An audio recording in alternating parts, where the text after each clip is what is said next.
ఆయన నీ ఇంటిని సమృద్ధితో నింపుతాడు.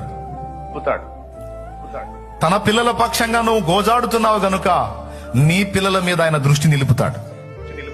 ఇవాళ కాకపోతే రేపు, రేపు కాకపోతే 10 రోజులు, 10 రోజులు కాకపోతే 10 నెలలకైనా నీ పిల్లలను కొలిక్కి తెస్తాడు. నీ ఇంటి వారిని, నీ ఇంటి పరిస్థితులను కొలిక్కి తెస్తాడు. ఆయన ఖచ్చితంగా కార్యం చేస్తాడు. అసలు ఆ చింతే వద్దు నీకు.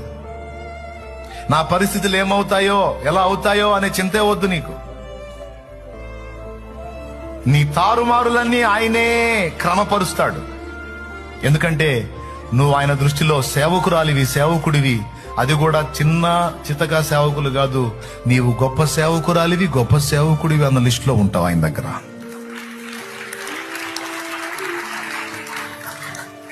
చాలాసార్లు సాతాను నీలో అవిశ్వాసాన్ని పుట్టిస్తాడు. అవిశ్వాసం అన్ని పాపాల కంటే పెద్ద పాపం.